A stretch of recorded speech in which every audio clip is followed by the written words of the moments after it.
Hello guys, आज के इस वीडियो में हम डॉक्ट्रिन ऑफ इलेक्शन करने जा रहे हैं, जो कि सेक्शन 35 ऑफ टीपीए बताया गया है। ट्रांसफ़र ऑफ प्रॉपर्टी एक्ट में सेक्शन 35 जो कि बेस्ड है डॉक्ट्रिन ऑफ इलेक्शन, जिसका मतलब है a person can not accept and reject the same instrument at the same time. यानी कोई पर्सन सेम इंस्ट्रूमेंट में एक्सेप्ट और रिजेक्ट एक साथ नहीं कर सकता। If a transfer property which he does not own and at the same time give a benefit to the true owner, then the true owner must choose या elect। तो यहाँ पे ट्रू ओनर को जो चूज़ या elect करना पड़ता है, इसी पे इस डॉक्ट्रिन का नाम पड़ा डॉक्ट्रिन ऑफ इलेक्शन।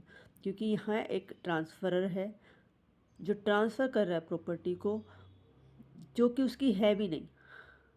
जो ट्रांसफ़र है उसकी प्रॉपर्टी नहीं है, वो ट्रांसफ़र कर रहा है फिर भी, and at the same time give a benefit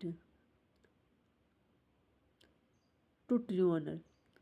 लेकिन वो ट्रांसफ़र करके जो बेनिफिट है वो ट्रू ओनर को दे रहा है उसी टाइम सेम इंस्ट्रूमेंट में।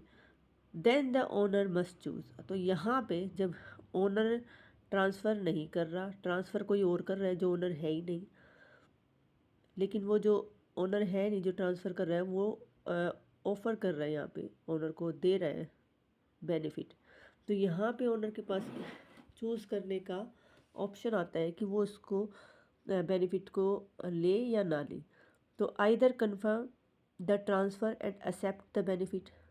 तो वो एक्सेप्ट कर ले बेनिफिट को और कन्फर्म कर दे ट्रांसफ़र को, या वो रिजेक्ट कर दे the transfer and give up the benefit, और जो बेनिफिट मिले थे उसको वापस कर दे।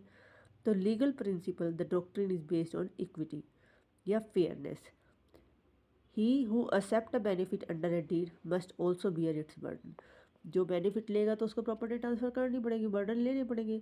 ऐसा नहीं कि बेनिफिट तो ले लिया और प्रॉपर्टी ट्रांसफ़र के लिए मना कर रहा है।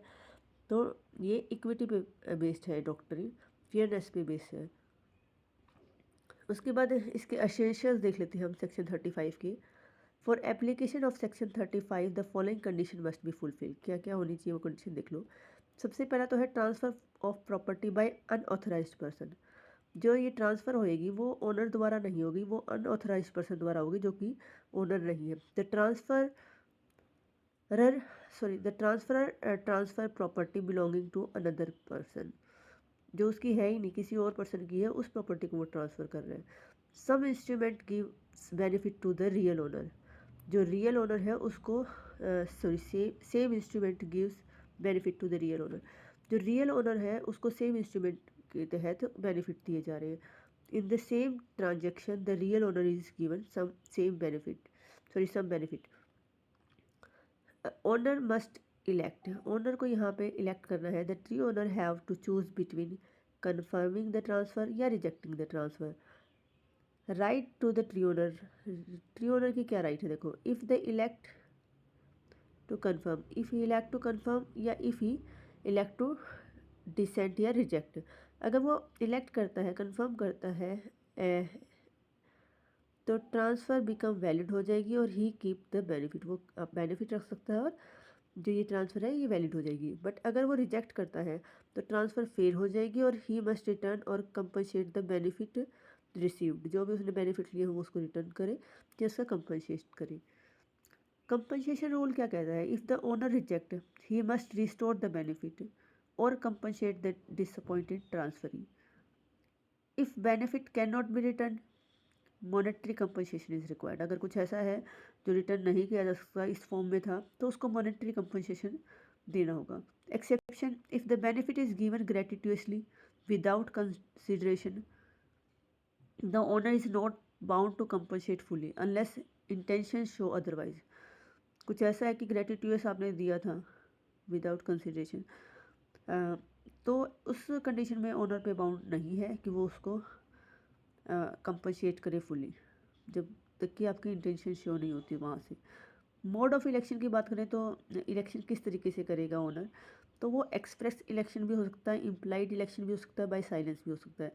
एक्सप्रेस से क्या होगा, क्लियरली स्टेटेड डिसीजन लेगा वो। इम्प्लाइड में क्या है, कंडक्ट शो करेगा, जैसे इंजॉय कर रहा है, बेनिफिट ले रहा है, या उसको पता है knowingly.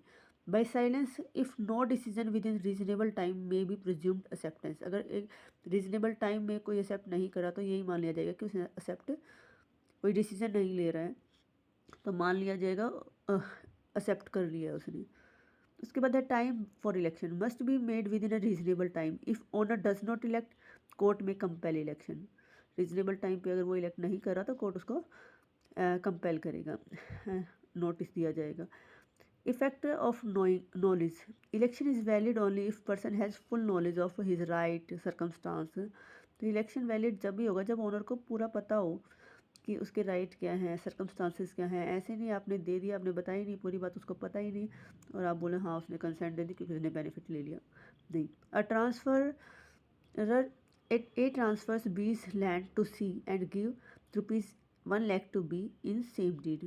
B accept ₹1 lakh must allow transfer.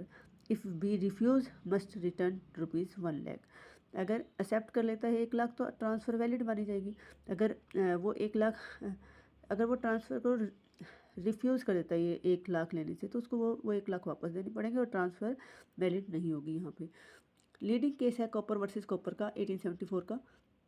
Establish doctrine of election clearly in equity. तो यहाँ पे उसके बाद है कॉडरिंगटन वर्सेस कॉडरिंगटन का। Person can not take benefit and reject burden. तो ऐसा नहीं है कि बेनिफिट ले ले और बर्डन से मना कर दे।